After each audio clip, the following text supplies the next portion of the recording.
श्री स्वामी समर्थ. आज आपण अनंत चतुर्दशीबद्दल माहिती जाणून घेणार आहोत आणि अनंत चतुर्दशीची कथा कोणती आहे तेही आपण जाणून घेणार आहोत.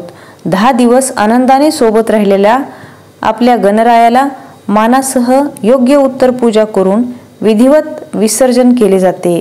पुढच्या वर्षी परत येऊन असाच आनंद आमच्या आयुष्यामध्ये निर्माण करावा, आमच्यावर कृपा करून आमच्या विघ्नांचा नाश करा, अशी प्रार्थना अनंत चतुर्दशी दिवशी केली जाते.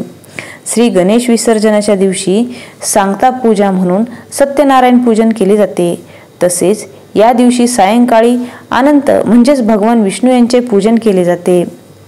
स्वतःच्या कर्माचा गर्व झालेल्या कौंडिन्य ऋषीप्रमाणे आम्हाला दारिद्र्य, मनस्ताप, अपमान, निंदा, लाचारी येऊ नये.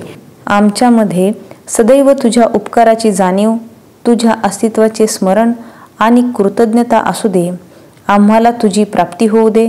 अनंत विश्वाला सामावून घेणाऱ्या प्रत्येक कणाकणाचा जो स्वामी आहे त्याच्याच हातात आपली दोरी आहे हे भान असणे व त्यानुसार आपण कृती, विचार, आचार, स्वभावावर अंकुश असणे व त्या परमश्रेष्ठ प्रजापालक भगवान श्री विष्णूंचे व त्यांचे अवतार असलेल्या परब्रह्म श्री स्वामी समर्थ महाराजांचे सतत स्मरण, चिंतन, नामस्मरण चित्ती असू द्यावे हे सांगणारा हा उत्सव आहे. या दिवशी अनंत रूपामध्ये अनंत नामाने प्रसिद्ध असलेले भगवान विष्णूंचे 1001 तुळशीपत्र वाहून पूजन केले जाते. तुळशीसारखे पावित्र्य, भक्ती, त्याग आमच्यामध्ये निर्माण होऊन आम्हालाही तुला प्रिय असू दे व तुझ्या चरणामध्ये, हृदयामध्ये तिच्यासारखे स्थान प्राप्त होऊ दे, हेच हे व्रत सांगत असते. अनंत या शब्दाचा अर्थ म्हणजे जो कधीही मावळणार नाही किंवा कधीही संपणार नाही, आणि चतुर्दशी म्हणजे चैतन्यरूपी शक्ती. गतवैभव प्राप्त करण्यासाठी श्री विष्णू देवतेला अनुसरून केल्या जाणाऱ्या या व्रतामध्ये शेषनाग आणि यमुनीचे सुद्धा पूजन केले जाते. श्री अनंत चतुर्दशी या व्रताबद्दल श्री गुरुचरित्रामधील 42व्या अध्यायामध्ये पूर्ण माहिती दिलेली आहे. श्री गुरु साईन देवाला म्हणाले की तू मला अनंत व्रताविषयी माहिती विचारली होतीस. या अनंत पूजेचे महात्म्य काय आहे, अनंत व्रत पूजापूर्वी कोणी केली आणि या व्रतपूजेचे फळ काय आहे याविषयी मी तुला सांगतो. हे अनंत व्रत पूर्वी पंडुपुत्र युधिष्ठिरने केले होते. या व्रत प्रभावानेच त्याला त्याचे जे गेलेले राज्य होते ते परत मिळाले. युधिष्ठिर हा अर्ध्या राज्याचा स्वामी होता, परंतु तो आपले भाऊ आणि द्रौपदी यांच्यासह घोर अरण्यामध्ये अनंत दुःख भोगत होता. एक दिवशी भगवान श्रीकृष्ण त्यांना भेटावयास आले. श्रीकृष्णाला पाहताच युधिष्ठिरने त्यांना लोटांगण घातले आणि त्यांची यथासांग पूजा केली व त्यांनी हात जोडून श्रीकृष्णाला प्रार्थना केली. हे भक्तवत्सल कृष्णनाथा, तुझा जय जयकार असो. हे कृष्ण, तू या विश्वाचे उत्पत्ती, स्थिती, लय यास कारण आहेस. तूच ब्रह्मा, विष्णू, महेश आहेस. दुष्ट आणि दुर्जनांचा नाश करण्यासाठी आणि संत सज्जनांचे रक्षण करण्यासाठी तू अवतार घेतोस. पांडव माझे प्राण आहेत असे तू सर्वांना सांगतोस. मग आमची उपेक्षा का करतोस? तुझ्याशिवाय आम्हाला कोणाचा आधार आहे का सांग. तुझ्या आमच्यावर कृपाछत्र असताना आम्हाला ही दुःखे का बरे भोगावी लागत आहेत?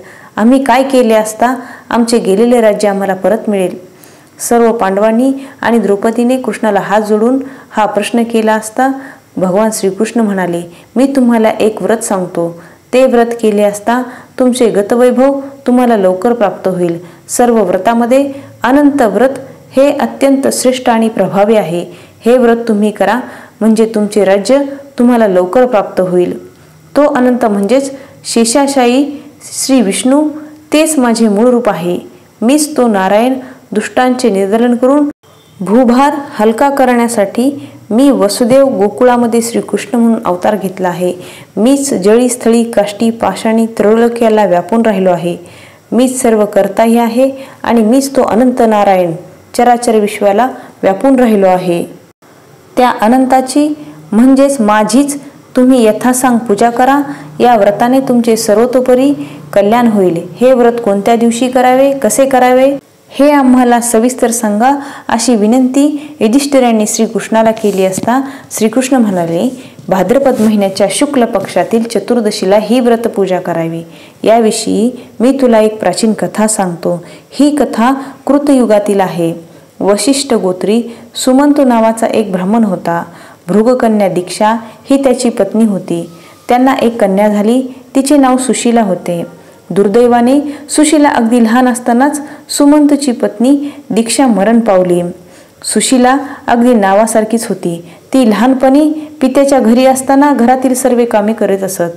अगदी घरातील केरवारा, सडा सारवण करणे, अंगणात सुंदर रांगोळ्या काढणे, देवपूजेची तयारी करणे, घरातील वस्तू स्वच्छ आणि नीटनेटक्या ठेवणे ही सर्व कामे ती मनपूर्वक करत असे. सुमंतची पत्नी गेल्यामुळे त्याची अग्निहोत्रादी श्रुतकर्मे थांबली होती. म्हणून त्याने द्वितीय विवाह करून दुसरी पत्नी घरी आणली. तिचे नाव कर्कशा. ती अगदी नावासारखी होती. अत्यंत दृष्ट बुद्धीची होती. ती घरी कोणत्याही कारणावरून सतत भांडण करीत असे. सुशीला तिची सावत्र मुलगी. ती सुशीलेचा छळ करीत असे. सुशीला उपवर झाली. सुमंतूला तिच्या विवाहाची काळजी वाटू लागली. सावत्राई तिचा छळ करीत होती व सुमंतूच्या साधनेतही विघ्न येत होते. त्यामुळे त्याला अतिशय वाईट वाटत असे. आपल्या कन्येचा विवाह लवकर झाला तर बरे होईल असे त्याला वाटत असे.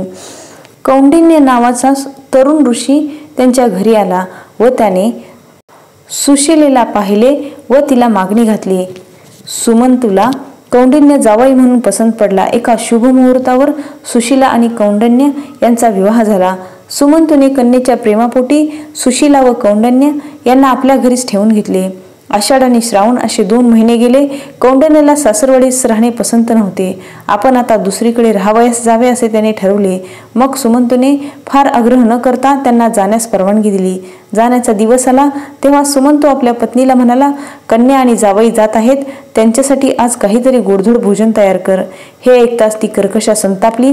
काही न बोलता ती घरात गेली व दार बंद करून स्वतःला कोंडून घेतले. तिघांना मोठे आश्चर्य वाटले. सुमंतूला फार वाईट वाटले. त्याने स्वयंपाकघरात शोधाशोध केली. एका मडक्यामध्ये त्याला थोडे गव्हाचे पीठ दिसले. तेवढेच त्याने आपल्या मुलीला दिले आणि कन्या व जावायला निरोप दिला. सुशीला आणि कौंडिन्य एका रथामध्ये बसून निघाले. दुपारच्या वेळी कौंडिन्याच्या अनुष्ठानाची वेळ झाली म्हणून एका नदीच्या तीरावरती त्यांनी रथ थांबवला. कौंडिन्य अनुष्ठानासाठी गेला असता सुशीला रथातच बसून राहिली. तिने सहज नदीच्या तीराकडे पाहिले. तिथे काही स्त्रिया एकत्र जमून कसली तरी पूजा करीत असताना तिला दिसल्या. त्या कलशाची पूजा करत होत्या. सुशीलाने त्यांच्या जवळ जाऊन त्यांना विचारले, तुम्ही कसली पूजा करीत आहात? त्या पूजेचा विधी कसा असतो? ही पूजा केली असता काय फळ मिळते हे सर्व मला सांगा. त्या स्त्रिया तिला म्हणाल्या, आम्ही तुला सर्व काही सांगतो. भाद्रपद चतुर्थीला अनंताची पूजा करावायची असते. त्यालाच अनंत चतुर्दशी व्रत म्हणतात. ही अनंत पूजा दरवर्षी केली असता सर्व प्रकारच्या सुख समृद्धीची प्राप्ती होते. अनंत स्वरूप भगवान विष्णूंची आपल्यावर कृपा होते. एका चौरंगावरती दर्भाच्या बनवलेल्या 7 फण्याच्या शेषरूपी अनंत नागाची प्रतिष्ठापना करून त्यांच्यापुढे अनंत दोरा ठेवायचा. त्याची पूजा करावी. चौरंगावरती गंगेचा व एक यमुनेचा असे 2 जलपूर्ण कलश ठेवावेत व त्यांची पूजा करावी. चतुर्भुज विष्णूचे ध्यान करून ओम नमो भगवते वासुदेवाय हा मंत्र म्हणत दर्भाच्या घाटीयुक्त नागाची अनंत म्हणून मनात धारणा करावी व नवीन ग्रंथयुक्त दोरे तुम्ही कलशावर ठेवून पुरुष सूक्त मंत्राने त्यांची पूजा करावी. या अनंत पूजेमध्ये 14 संख्येला महत्त्व आहे. अनंत दोरकाला 14 घाटी द्याव्यात व नैवेद्याला 14 लाडू, करंजा, आपूप यासारखे पदार्थ असावेत. हे व्रत किमान 14 वर्ष करावयाचे असते. 14 वर्ष पूर्ण झाल्यानंतर या व्रताचे उद्यापन करावे. या व्रतामुळे भगवान विष्णूंची आपल्यावरती कृपा होते. अनंत व्रताची अशी माहिती सांगून त्या सुशीलेला म्हणाल्या, आज अनंत चतुर्दशी आहे. तू आजच आमच्याबरोबर ही व्रतपूजा कर. त्यामुळे अनंत स्वरूप भगवान नारायणची तुझ्यावर कृपा होईल. सुशीलेने ते आनंदाने मान्य केले व स्त्रियांसमवेत भगवंताचे यथासांग पूजन केले. सुशीला आणि कौंडिन्य रथात बसून पुढे निघाले. काही अंतर गेल्यावर अचानक अमरावती समान नगर लागले. हे नगर कोणाचे नगर आहे त्यांना काही समजत नव्हते. इतक्यात अनेक लोक हात जोडून त्यांच्या स्वागतासाठी पुढे आले. स्वामी, तुम्ही तपोनिधी आहात. या नगराचे राजे तुम्हीच आहात असे म्हणत लोकांनी त्या दोघांना सन्मानपूर्वक एका वैभव संपन्न राजसदनात नेले व अनंत पूजेच्या प्रभावानेच त्यांना हे वैभव प्राप्त झाले होते. एके दिवशी कौंडिन्याने सुशीलेच्या हातावरील अनंत दोरा पाहिला व तिला विचारले की हातावर तू हे काय बांधले आहेस? सुशीला म्हणाली, हा अनंत आहे. मी अनंत चतुर्दशीचे व्रत केले त्यामुळेच आपल्याला ही सुख समृद्धी प्राप्त झाली आहे. हे ऐकताच कौंडिण्याला राग आला व तो म्हणाला, आपल्याला सुख समृद्धी मिळाली आहे ती माझ्या कष्टाने, त्यात त्या अनंताचा काहीही संबंध नाही. असे म्हणून त्याने तो अनंत दोरक हिसकावून घेतला व अग्नीमध्ये टाकला. अनंताचा कोप झाला, अनंत व्रताचा अपमान झाला. कौंडिण्याची सगळी संपत्ती नष्ट झाली. त्यामुळे सुशीलेला अत्यंत दुःख झाले व ती शोक करू लागली आणि प्रत्यक्ष अनंत नारायण भेटल्याशिवाय मी अन्नपाणी घेणार नाही असा तिने निश्चय केला. सुशीला आणि कौंडिण्य एका वस्त्रनिशी वनात भटकू लागले. कौंडिण्याचे डोळे उघडले, त्याचा गर्व नाहीसा झाला. पश्चाताप दग्ध झालेला तो शोक करीत अनंताला शोधण्यासाठी त्याचा धावा करीत फिरू लागला. जो कोणी दिसेल त्याला तो विचारू लागला, तुम्हाला अनंत कुठे दिसला का? प्रत्येक जण नाही असे उत्तर देत असे. कौंडिण्याला एक आम्रवृक्ष दिसला. त्यावर खूप फळे होती. त्याकडे कोणी येत नव्हते. कौंडिण्याने त्या वृक्षाला विचारले, तू भगवान अनंताला पाहिलेस का? वृक्ष म्हणाला, नाही, मी नाही पाहिले. तुम्हाला त्याचे दर्शन झाले तर माझ्यासाठी क्षमा मागा. पुढे त्याला एक बैल दिसला.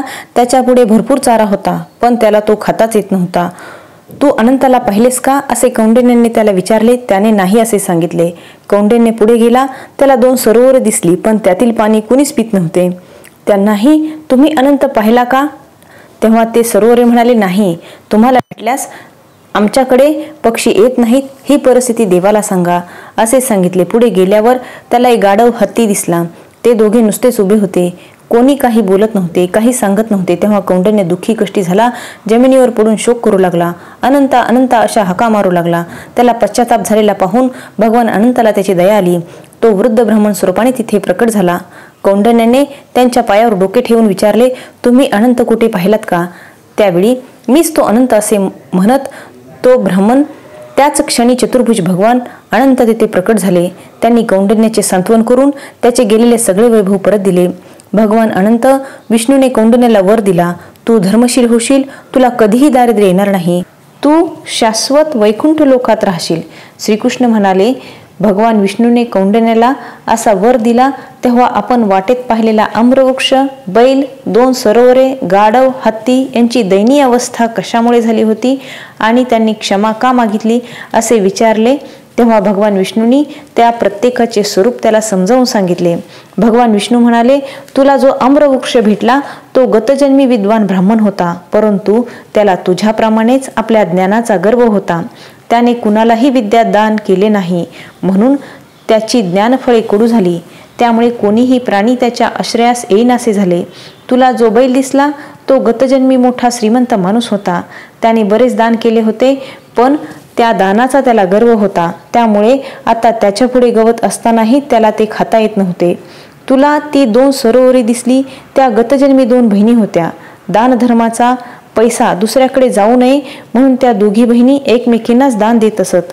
त्यांच्या संपत्तीचा इतरांना काहीही उपयोग झाला नाही, म्हणून त्या सरोवराचे पाणी कुणीही पित नाही. तुला जो गंधर्व दिसला तो तुझा क्रोध होय. तो तुझ्या जाणीवेतून बाहेर पडला, त्याला गंधर्वाचा जन्म मिळाला. तुला जो हत्ती दिसला तो म्हणजे तुला आपल्या तपश्चर्येचा झालेला गर्व होय. तो तुझ्या शरीरातून बाहेर पडला व त्याला हत्तीचा जन्म मिळाला. तू स्वतः ज्ञानाचा गर्व केलास, सुशीलेच्या श्रद्धेला तुच्छ मानलेस. गर्व, अहंकार, देवाधर्माबद्दल तुच्छता यामुळे तुला हे सगळे दुःख भोगावे लागले. आता तुला पश्चाताप झाला आहे म्हणून मी तुझ्यावर प्रसन्न झालो आहे. आता तू घरी जा व अनंताचे व्रत कर, म्हणजे तुला सर्व सुखांचा लाभ होईल. मरणोत्तर तू नक्षत्रात पुनर्वसू नावाचे नक्षत्र आहेस, त्यात चिरकाल निवास करशील. कौंडिण्याला हे सगळे पटले. त्याचा गर्व नाहीसा झाला. त्याने घरी जाऊन पुन्हा सुशीलेसह अनंत चतुर्दशीचे व्रत केले. त्याला अनंत वैभव प्राप्त झाले. ही कथा सांगून भगवान युधिष्ठिरला म्हणाला, अनंत व्रताचा महिमा हा असा आहे. या व्रतामुळे कौंडिण्याला त्याचे गेलेले वैभव पुन्हा प्राप्त झाले. त्याप्रमाणे तुम्ही सुद्धा हे व्रत केले तर तुमचे गेलेले राज्य तुम्हाला परत प्राप्त होईल. ज्या अर्थी श्री गुरूंनी हे व्रत करण्यास सांगितले त्यानुसार हे किती प्रासादिक आहे याची दत्त भक्तांना खात्री पटेल. श्री स्वामी समर्थ.